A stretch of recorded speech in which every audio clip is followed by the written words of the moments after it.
Conhecer para preservar. Informação no Conexão. Hoje é dia de conhecer para preservar essa super parceria entre a Rádio Cultura, né, a Funtelpa e a Secult, né? E hoje a gente traz conhecer para preservar, que eu sempre fortaleço isso como sem conhecer ninguém preserva nada, então a gente tem que conhecer sim.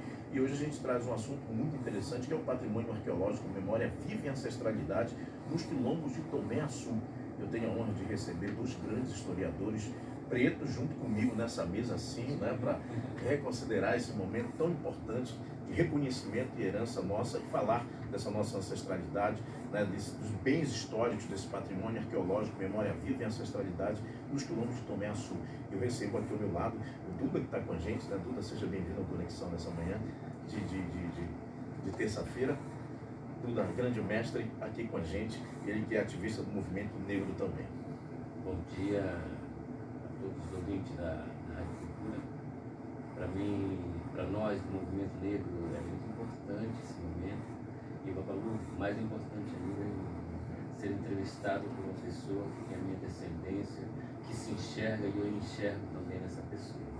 E é um momento histórico, você falar de patrimônio, você falar dessa coisa que é tão importante para o fortalecimento da cultura, da identidade, e especificamente falando do patrimônio da população negra, referente ao nosso povo. Vejo que nesse momento, falar em Tomé-Açu, uma cidade que tem 70 anos, mas que, porém, ao longo da sua história, os seus povos, eles vivem há 3 séculos naquele lugar, desde o século XVI, que na Amazônia a população sequestrada de África, elas foram vendidas, né, para atuar até então enquanto mão de obra escrava. E Tomé-Açu não é diferente. Tanto é o Vale do Acará, que a gente observa a partir da luta da cabanagem, né, que é um momento histórico onde a presença da população negra foi muito pujante, muito importante, descende todo aquele arco de 5 municípios. E Tomé-Açu, ela tem uma história que é bem peculiar. A população negra são 10 comunidades remanescentes de quilombo, tem uma população em que 35% da população desse lugar é entre pretos e pardos. Porém, a sua história ela não é exaltada, a sua história não é contada. Os livros de história não compreendem a história e a participação da população negra. E hoje, no ato histórico, a população da Vila Socorro, da Mariquita, e aqui eu quero citar Domingos Prudente, toda a diretoria, todo o pessoal que realmente luta no dia a dia, né, por sua identidade, nós conseguimos descobrir 3 sítios arqueológicos.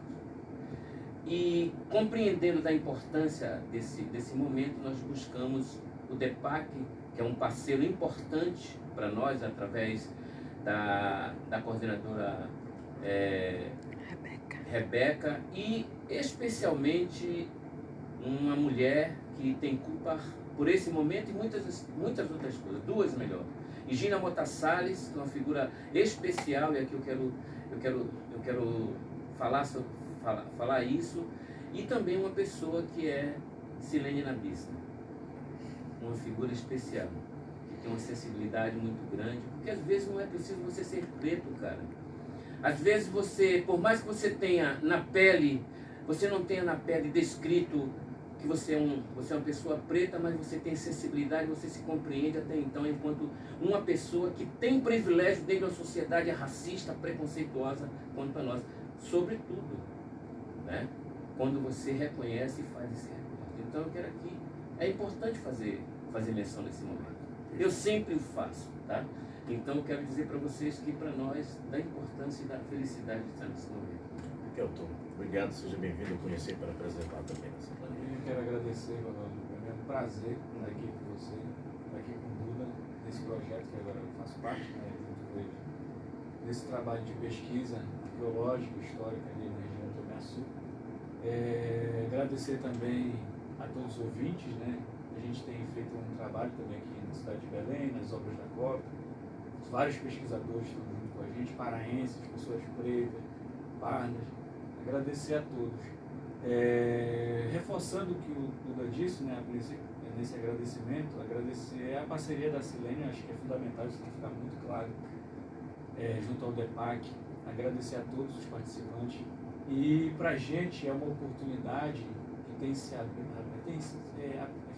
muito aberta esses últimos dias, principalmente reforçando a participação de pesquisadores locais, de militâncias que fazem parte de um processo de construção de uma nova narrativa histórica sobre a nossa sociedade. É muito claro, a Marilena Chauí, eu gosto de parafrasear ela fala que a história, a construção da história, ela é implícita às questões políticas presentes de quem está produzindo. E nós, pessoas pretas, produzimos agora, nesse momento, produzindo a nossa própria história, mostram uma grande divisão de águas aí, tanto no cenário das pesquisas históricas e arqueológicas, para uma construção de novas narrativas. Então, para mim, é muito importante e de muita gratidão estar participando desse momento histórico aqui em Belém e no Pará. Conhecer para preservar aqui no nosso Conexão Cultura. Duda, fala pra gente, né, sobre essa presença negra em Tomé Açu, contextualizando as culturas locais e sobre a memória viva das comunidades quilombolas e a sua luta por valorização, reconhecimento e respeito. Babalu, é um momento oportuno, mas é importante lembrar que o encontro desse homem preto da Amazônia com as nossas questões daquela região, ela se data a partir de 2007, quando de um crime de racismo na região, nós chegamos na região do Vale Acará. E você sabe que o racismo, ele, nas suas mais variadas facetas, e agora eu vejo que também a questão do patrimônio, o racismo patrimonial também tem uma questão, o legado, né, a negação, mas o apagamento ele perpassa por isso. Então, o movimento negro mocambo, o movimento afrodescendente do Pará, ele tem o seu encontro com a sua história e com o seu povo a partir de uma palestra. E essa palestra nos traz a construir um legado que hoje está entre 10 comunidades remanescentes do Quilombo. Hoje temos uma Secretaria Municipal de Igualdade Racial, da qual tem um homem preto gestando, que é o professor Rosivaldo da Graça Ramos, né? E isso nos levou agora a trabalhar a questão da cultura. Olha que você vê 35% de uma população ela não ter o registro do seu patrimônio cultural, chega até ser deprimente, porque você não consegue referência, a criança não consegue se enxergar dentro do processo cultural, do lugar onde nasceu, aonde você tem que estar sempre deixando a história do seu avô, dos seus ancestrais, e você não está sabendo falar. Então, naquele lugar, tem hoje 10 comunidades remanescentes, trabalhamos justamente a questão do carimbó, vamos buscar essa parte mais rica do processo, aonde a reconstrução e o reconhecimento da cultura desse lugar se dá a partir em que cada um começa a se compreender. E essa semente, ela começa a brotar. Agora, eu quero aqui citar também uma pessoa que trabalha a cultura, que é uma professora, que é Alcione Bentes, uma figura maravilhosa, que também trabalha, aonde, ao longo desse período, nós identificamos um ciclo arqueológico que descende, começa lá no Mocões da Mariquita e vai até o Tiraçaia lá em cima, chegando até mais a Mariquita Grande. Hoje, falar desse patrimônio que nós conseguimos amealhar, temos uma reserva técnica que nós conseguimos separar, colher a partir de um pilão de 13 bocas, que isso demonstra de fato que havia uma escravidão naquele lugar, pessoas escravizadas e que trabalhavam forçadamente em produzir o arroz, que é uma produção daquele lugar, o fumo, mas o algodão, além do cacau. Então, nós estamos numa caminhada onde, ao encontrar numa relação com o DEPAC, nós conseguimos ter um parceiro que é importante citar, que é o Tom Mendes. Um homem preto, um arqueólogo Um arqueólogo preto já é difícil. E um arqueólogo preto que está resistindo e trabalhando é muito mais difícil ainda. Então esse cara, para mim, é muito especial. Perfeito. Estou aqui, nosso quadro Conhecer para Preservar, com os dois super historiadores com a gente, o Kelton Mendes e o Duda Conceição, para falar no Conhecer para Preservar sobre patrimônio arqueológico, memória viva e ancestralidade dos quilombos de Tomé Açu. Kelton, a gente quer ouvir você. Fale sobre o patrimônio arqueológico quilombola de Tomé Açu e de sua experiência como pesquisador sobre a temática. Bem, irmão, quando o Duda me convidou para participar da pesquisa lá em Tomé Açu, já existia, né, ele me apresentou uma coleção que eles têm junto lá, no território quilombola, lá na Mariquita, de vários artefatos arqueológicos que a gente conhece, que são potes cerâmicos, louças, garrafas, etc. Só que o que me chamou a atenção, né, na discussão do Duda foi que nós precisamos entender como que esse material faz parte da nossa ancestralidade e como que isso está relacionado também à nossa comunidade. A gente sabe que isso faz parte, como ele já falou aqui, tem vários artefatos diretamente ligados ao período de escravidão, de produção econômica da época. Agora, como que a gente consegue entender esse contexto histórico dentro da cidade de Tomé Açu? Então, essa tem sido o meu desafio, junto com a comunidade, é tentar desenvolver esse trabalho. E é um desafio muito, muito, muito grande. A gente tem participado de pesquisas arqueológicas há mais de 15 anos. E aqui em Belém a gente começou a discutir uma perspectiva mais histórica, num tempo mais recente, a gente poderia dizer assim. E a maior dificuldade de um pesquisador, arqueólogo, de um historiador, é conseguir construir uma narrativa histórica baseada nas populações. A nossa narrativa histórica ela é baseada em grandes eventos, em grandes nomes, que é um tipo de historiografia, mas a narrativa histórica baseada nas populações, ela sempre é enviesada à subalternização dessas populações. É sempre enviesada à retirada do protagonismo dessas populações.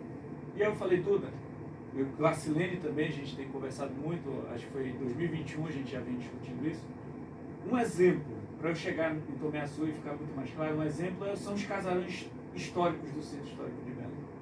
A gente tem uma afirmação historiográfica de que eles são herança de populações europeias, mas não é bem assim.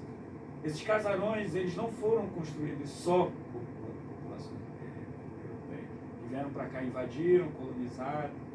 Eles foram construídos por mão de obra escravizada, negra e indígena. E eles fazem parte de um conhecimento técnico dessas populações. E não só os casarões, mas também as cerâmicas, que nós chamamos de cerâmicas brasileiras, que fazem parte da produção dessas populações. Lembrando que os grupos escravizados eles não tinham acesso fácil a objetos. Então eles utilizavam várias coisas para a construção de seus objetos. E quando eu olhei aquela materialidade lá em Tomé Açu, e olhei a história dos quilombos, a história das populações negras ali, eu comecei a entender como que, de fato, esse material arqueológico também faz parte da herança dessas populações. E aí a gente começou a desenvolver esse projeto, a gente está em parceria já acho que quase um ano, e a gente está desenvolvendo um projeto que vai ser submetido ao IFAM ainda, para a gente fazer um trabalho de pesquisa ali em Tomé Açu. Mas na perspectiva de construir uma narrativa histórica baseado no protagonismo das pessoas que produziram esse lugar também. A gente sabe que elas vieram trazidas de África, escravizadas, e que depois, dentro de um contexto de colonial, imperial, elas foram abandonadas e elas tiveram que construir uma vida lutando por territórios, lutando por lugares para poder sobreviver. E é nessa pegada que a gente tem discutido arqueologia na Amazônia, arqueologia em Belém. É numa luta contra a subalternização da nossa história. Não só enquanto fontes históricas, mas também enquanto pesquisadores, que é uma luta muito grande. Ser pesquisador negro em Belém, dentro de instituições que privilegiam, inclusive pesquisadores de fora, tem sido muito difícil. Mas a gente tem lutado, tem juntado forças e a gente vai para cima. Não vai deixar de construir, não. Com certeza. Muito obrigado à participação de vocês. É incrível, maravilhoso nosso quadro Conhecer para Preservar, nessa manhã de terça-feira.